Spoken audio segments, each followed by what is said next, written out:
You know, I thought that when I signed on to raise kids, I believed that as they got older, my job would become less complicated, but so far, that is not the case. In fact, if anything, as kids get older, they get to be even more needy. Like, damn, how many hugs do you need? I gave you one last month! They start smelling weird, get moody, and you gotta deal with all that crap, plus the extracurricular drop-offs and pickups, and while you do all that, you're still having to, you know, do your job. So sorry if this is a little late, but that's not gonna happen anymore because I'm about to clear up a big chunk of my time now that I'm sponsored by HelloFresh! That's right! This is an ad! You fell for it a second time! You've been played! And as the rules state, you now have to sit and watch the whole thing. Don't be a cheater now. HelloFresh is a service that you pay for that will stop your wife from asking, "Hey babe, what are we gonna eat for dinner?"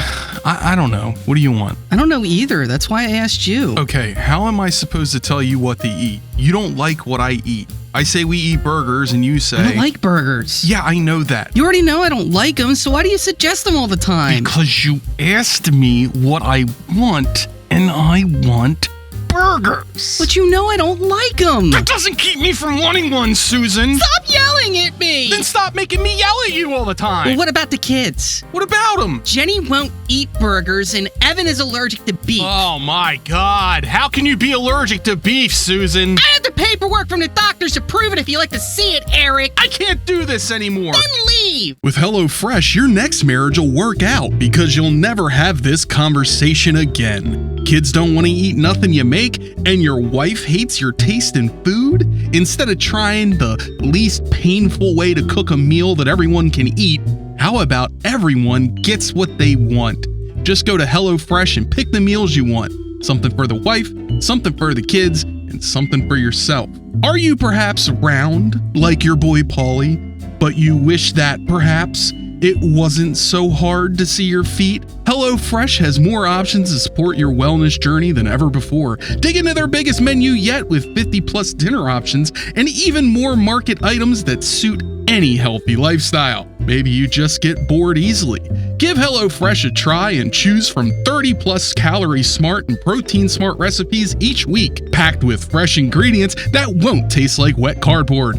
Plus, start your day right this school year with free breakfast for life. Get one free breakfast item per box while your subscription is active. And if you order now, you'll get up to 50% off your first order. Get enough food to feed a family of 4 for 6 days for just $107. That's damn near as cheap as buying all the ingredients at the store, but with far less prep work and cooking to do yourself, with the convenience of delivery to your door. Thanks to HelloFresh for sponsoring today's video. Go to the following link on the screen and use the code and receive 10 free meals plus free breakfast for life. One breakfast item per box while subscription is active if you're in the US. The link and code are valid in all countries and a respective local discount will apply. To get a special offer and home delivery, just use the code.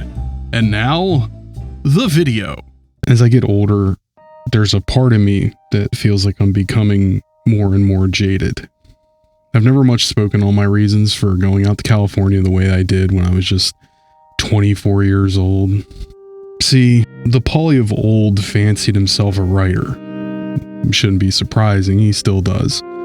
Delusion or not, that was the impetus behind one day deciding that I no longer needed that great job I had or the security I had grown accustomed to in Christiana, Delaware. I needed to pull the pin on that hand grenade and blow up my life because I was never one to get comfortable.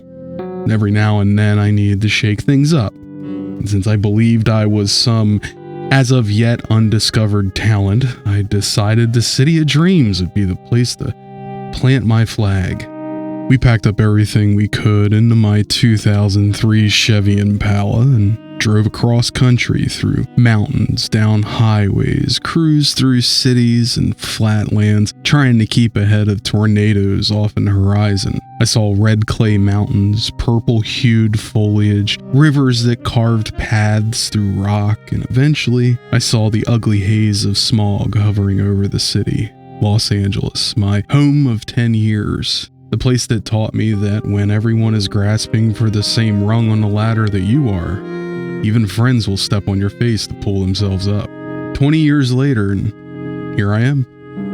Never did tackle that dream. See, I used to tell myself that I wasn't willing to lower myself to the standards required of someone to make popular media, to quote-unquote sell out. But I get the feeling I was fooling myself, as these past years on YouTube have shown me willingness had nothing to do with it. Capability was another thing entirely. See, I used to view the media at large as a big swirling pot of stew that every creator was dipping a ladle into and pulling out whatever interesting chunks they could capture, and no matter whose mouth they poured these soups into, it always tasted the same, a salty flavor for a peasant's palate.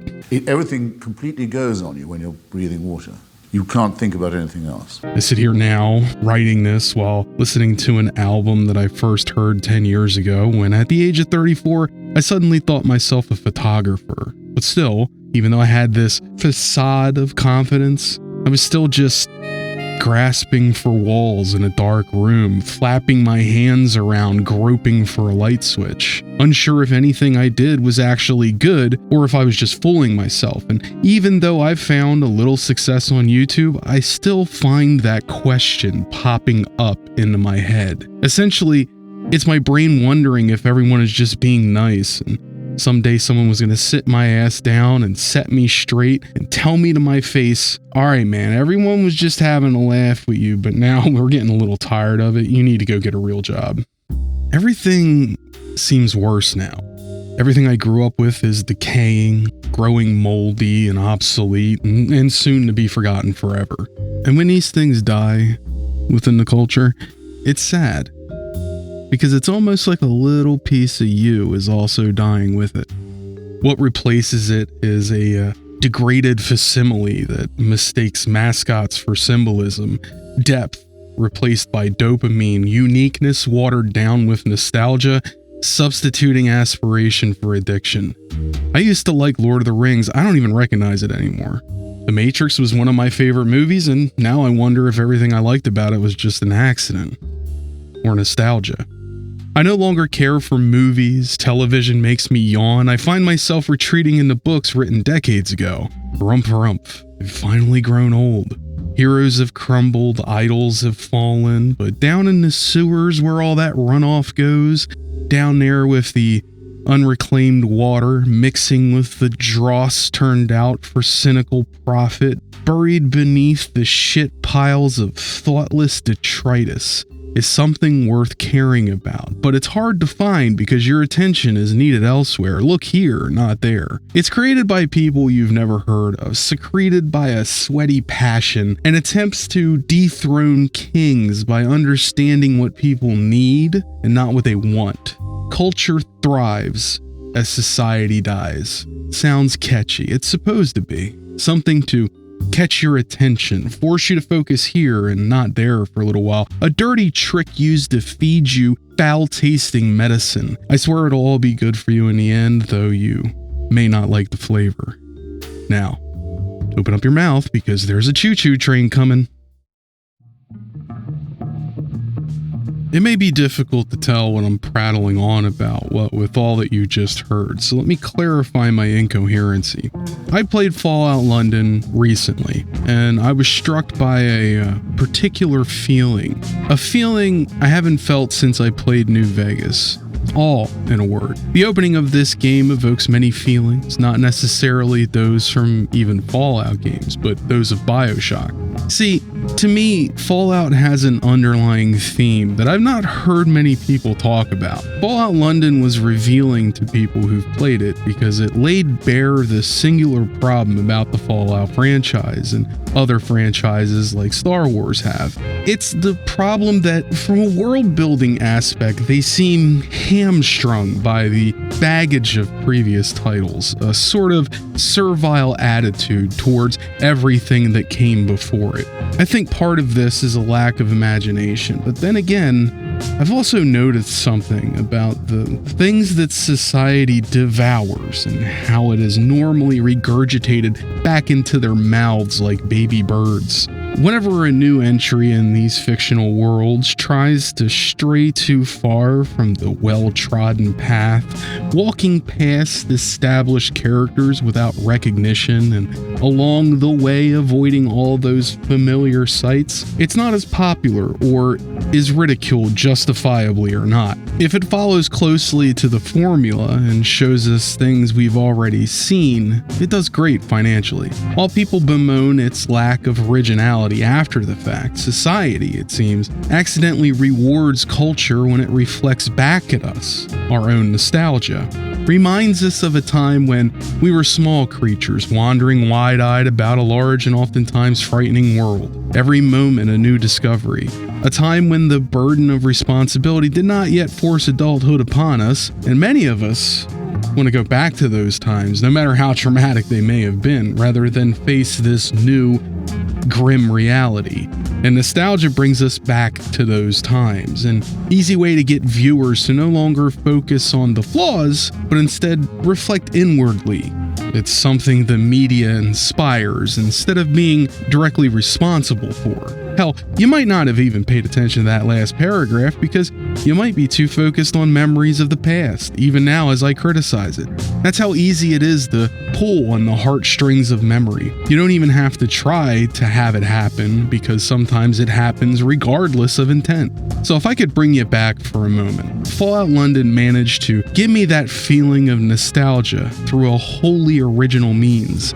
It's a benefit of discarding the baggage of past games and deciding to focus on something wholly original, made even more readily available by the fact that the game takes place in a totally different country, which means different landmarks, different accents, different attitudes, different factions, different everything. Something that newer Fallout titles seem to have missed. See, Fallout 1 was a new IP. A new vision of the world that we inhabit. It was a playground for the creator's imagination. It had no baggage, only the baggage that it elected to carry, like the burden of history, geopolitics, and a prediction of the future that is becoming more and more stark as the years roll on. It's not fair to use Fallout 1 to get my point across because it was the first of its kind, but it's fair to point out what it had invented. You know, this game introduces the super mutants, the Brotherhood of Steel, Vault Tech and Vault Dwellers, and the lore that surrounds these factions. The original game was about the decay of society and how it attempted to build itself back up and how the nature of man can be changed by the circumstances he experiences. You exit the vault one way and return to the vault changed, so much so that your friends and family fear what you've become and exile you. I think it'd be fair to say that the ending of this game was nearly as famous as the game itself. The themes are simple: humanity struggling to survive in a harsh wasteland and how it changes people. Then we come to Fallout 2. The game begins outside of a temple. You're a member of a desert tribe, the descendant of the Vault Dweller who saved California from mutants all those years ago. You don't start the game in a vault because that's not important to the story. In fact, the vaults you do find are uninhabited. Society has moved on from them. They're relics, just like most of the baggage from Fallout 1. The Brotherhood of Steel is gone. Only a representative is left to tend to the remains of the Brotherhood skeleton. The super mutants are spread out, dying off, hunted down to near extinction. The world has moved on from them. They were defeated, their creation vats destroyed. There will never be new mutants because the ones that still exist are sterile and have no interest in leaving the region or reviving it. The threats they posed are a distant memory. In the place of these old factions, we have new ones. The first introduction of the NCR residing in the south, popping up from the remains of Shady Sands, are one of them. They outlaw slavery, yet permit a slaver to operate just outside their gates and run an economy that thrives on trading with cities that use slave labor. The government is run by a forever leader, a descendant of the original. They stand for democracy, except when it comes to matters of expansionism and imperialism. The NCR competes for resources and territorial control with Vault City and New Reno, eventually swallowing up all those independent cities and forcing the rule of their laws upon those citizens and swallowing up their natural resources, forcing their culture onto other cultures. The exploitative nature of expansionism and capitalism run amok grows, while the diversity and independence of society shrinks. Vault City is a humanist culture, putting purity over the people that they consider mutants of the wasteland. They administer impossible tests to determine citizenship to outsiders to keep a veneer of fairness, disguising a system of slavery upon which the economic stability of their society rests. All the while they plot and scheme against their neighbors so that they can own what is theirs instead of paying for its use. Like the NCR, they wish to expand, but do so without a mask to hide their bias. They are openly phobic of outsiders and believe that to be their greatest strength. New Reno is run by gangsters who engage in small-scale war with one another, vying for control of each other's little piece of land while sucking the society around them dry. The culture of casinos is organized crime, and that crime thrives as the society around them slowly bleeds out and desiccates around them. In San Francisco, the remnants of the Shi, descendants of the crew of Chinese soldiers that became shipwrecked here, have been broken up by the tensions between two leaders, Lopan and Dragon. Culture thrives while a new culture pops up nearby, secretive, dangerous, reflective of our own new wave religions. Two factions vie for control of Chinatown, and one that eschews traditional values and another that cherishes them. The thing at risk is culture. It's the thing that everyone is fighting about. Control and the power to change what society values. Notice that I made hardly a mention of the factions from the previous games because, as society normally does, the culture moved on without them, left them behind, forgot about them, and as a result, they faded into irrelevance. Fallout 2 paints a more realistic picture of what the California wasteland would be like far into the future. The popularity of the previous game did not matter to the creators of the sequel. They were not slaves to it. They could create around it and try to manifest the same magic of the previous title without repeating themselves. That's culture. It evolves with time, sometimes devolving, but forever changing with the circumstances of society. Then we come to Fallout 3. This is where things get complicated. See, Interplay died, and in their death, someone had to inherit their fortunes. Fortunes being IPs, of course. Many companies vied for control of Fallout, including Troika, Obsidian, and a little studio out on the East Coast called Bethesda, previously known for their unique take on action RPGs. Both Troika and Obsidian were made of people who had worked on the previous Fallout games, but neither of these companies had the money to buy. Only Bethesda had that. So, Bethesda won the bid and got control of this obscure but full of potential IP that had a loyal and some would say rabid fan base. But what do you do with such a thing? You've bought it, so what do you do with it? Well, if you run the numbers, you'll realize that Fallout 1 was by far the most popular and best-selling Fallout in the series. 600,000 copies sold as opposed to Fallout 2's meager 120,000. In fact, Fallout Tactics sold nearly 3 times as many copies as Fallout 2. So if you're looking at these numbers and trying to make a decision about whether or not you should try to do something original with the IP or do what the previous games did, the smart money is always going to be on the sales winner. Again, society seems to reward culture that doesn't challenge the ideas of the past, but merely recreates them under a new context. In Fallout 3, the Brotherhood isn't dying, it's expanding everywhere, not just California, but all the way to Washington, D.C. 2,600 miles away from their base of operations. Not just that, but super mutants have also somehow found a way to not only populate DC, but thrive there. FEV was not created by the Master, but was instead created by a company called Westtech as an attempt to create super soldiers, a company that was, by the way, located in the West. There is no mention that this formula was distributed until Fallout 3. Why? Because super mutants were in the most popular Fallout games, so we have to have them here or society won't reward us, they'll punish us. The Brotherhood survived, the Enclave survived, and so did the super mutants. So in effect, nothing you did in Fallout 1 or 2 really mattered. You barely made a dent in the problem, and it's all because Fallout 1 was so popular, and the Enclave is the only thing people really remember from Fallout 2.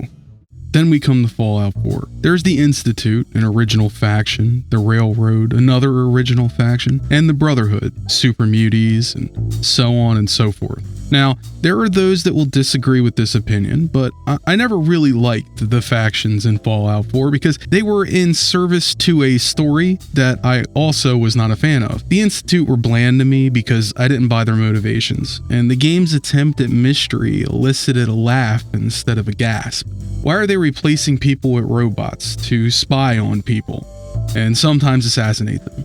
Well, I could be pedantic and say because they want to be left alone, but their constant interference seems to perpetuate others trying to interfere with them. I've never truly gotten to understand their reasons for things, and I think that's the problem. You have to buy into what their reasons are, instead of their motivations just being obvious from the very start. The Brotherhood, on the other hand, are interesting because this faction of the Brotherhood are rebels who broke off from the main branch because the DC Brotherhood changed the tenets of recruitment and their entire mission, and these guys just didn't like that at all. Almost like change scared them. They end up in Boston because their mission is the same as it ever was, to safeguard the technology of the wasteland. But the problem these factions all have is that we either already know them and their motivations are obvious, and therefore the game doesn't really teach us anything new about them, or they're a new faction whose motivations are unclear because the game makes no attempt to teach us about them or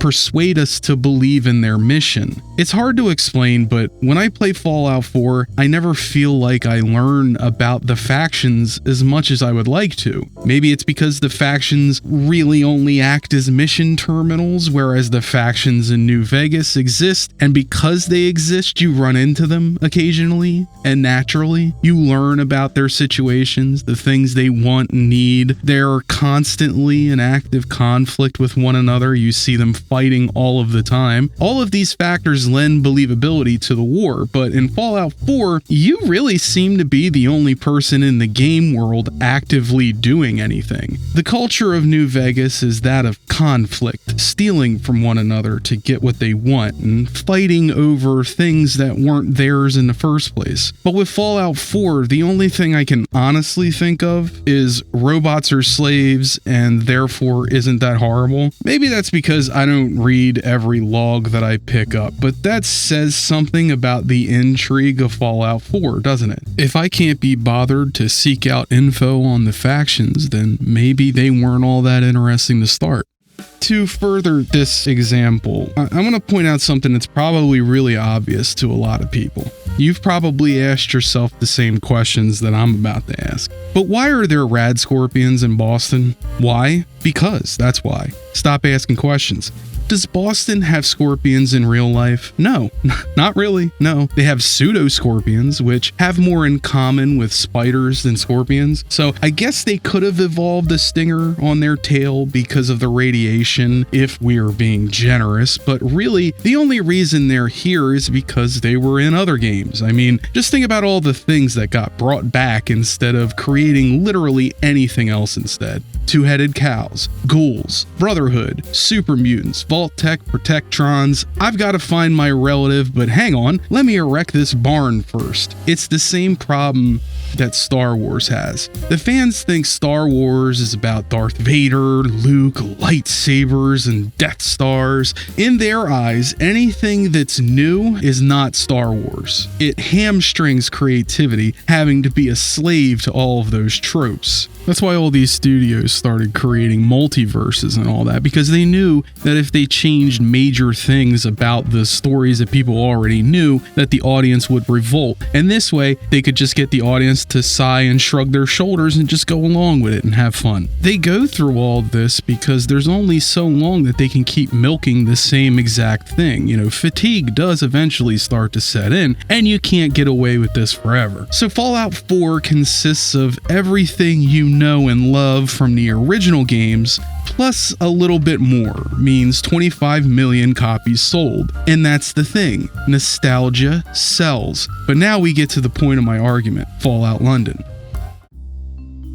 Fallout London, taking place across the pond, and by pond I mean ocean, isn't bound by the same nostalgia that the previous games were. In fact, they could have done anything and people likely wouldn't have cared much, because that's the benefit of being a mod. There's not a whole lot of expectations tying your hands. People expected Bethesda to do what they did. They wanted it, in fact. It's only after the fact did people, like myself, complain about it. Because it's easy to critique something in retrospective than it is when you first experience it. It's like when someone says, don't listen to people being negative about X product. People just decided to hate it out of nowhere. My response to people like that is, yeah, sure, because not everyone immediately puts their first thoughts onto paper. Sometimes you have to think about how you feel about something, and those feelings don't really make themselves known until later, until you've had time to reflect. I mean, one look at a comment like this and you can tell why Bethesda made the decisions they did. If you read this comment, you'll see that this person has a very narrow view of what constitutes a Fallout game. The Cold War, Alaska, Hawaii, and China. And simply setting the game in England to this person makes it not a Fallout game.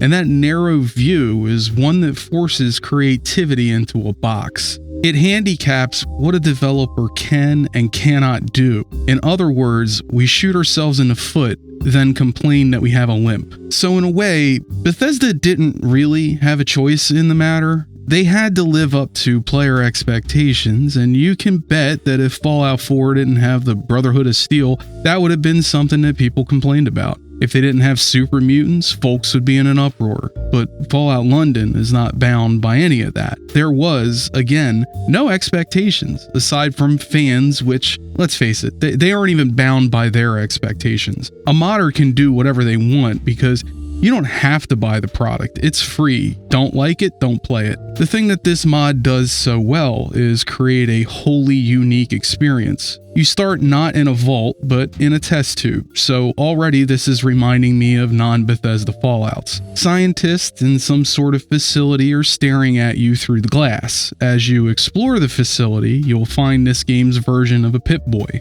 It's a tablet that functions the same way as a Pip-Boy, but something you might notice immediately is that the UI has changed. There's no Vault Boy, there's a completely different art style in its place, which exudes the same charm that the original did, but without any of the baggage that comes with keeping the mascot the same as the previous entries. Because it's a different country, and it makes sense that they would have different technology. In fact, even the computer terminals are different, and instead of the monitor plus keyboard combo, it's got a keyboard attached that has a trackball sort of reminiscent of the peripherals that were popular for the ZX Spectrum. It's a redesign that didn't need to happen.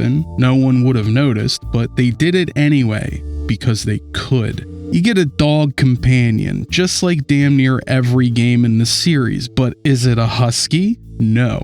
It's a chunky little British bulldog, something that fits the setting. What I'm saying is, Fallout 4 could have had a mutated Boston Terrier, but they blew it.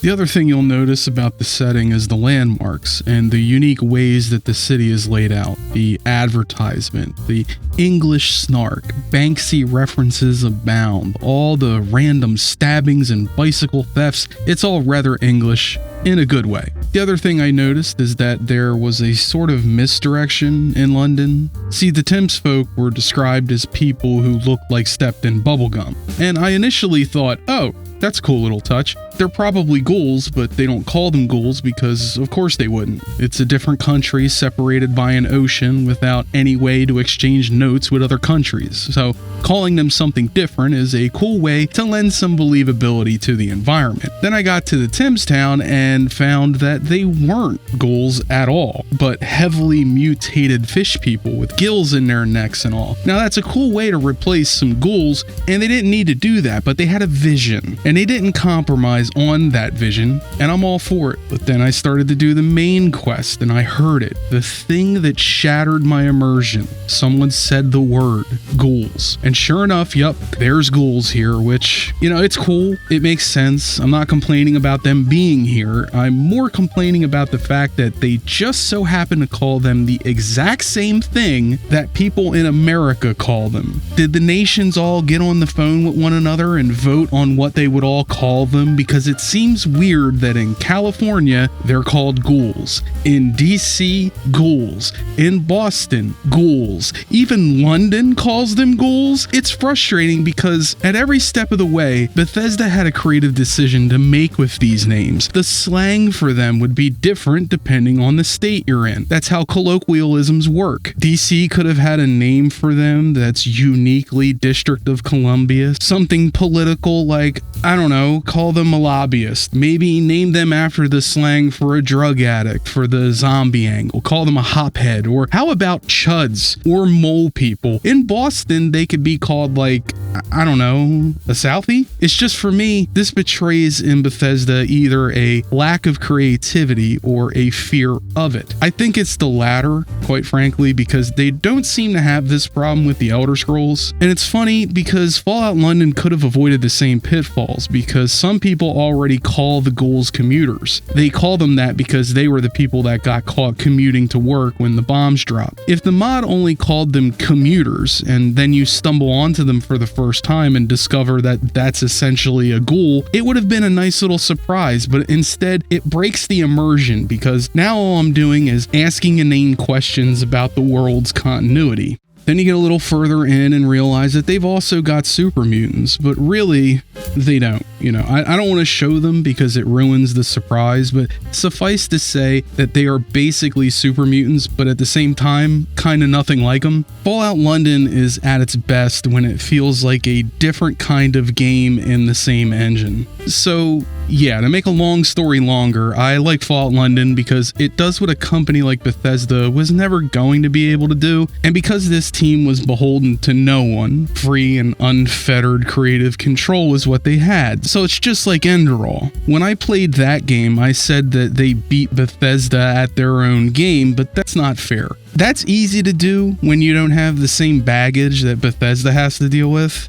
When you're creating something new with a new world, new style, new systems, sure, you have freedom, but the entire time you travel down that path, there are some of us who are questioning whether this is going to work or not, or if the new thing we're attempting to do is going to fail. I know that feeling well. I think that with as bad as I've screwed up this year, I actually start to feel sorry for Bethesda. Because imagine the pressure. You have to make a video. I mean, you have to make a game as good as Morrowind, which has sold 4 million copies. Oblivion sold nearly 10 million.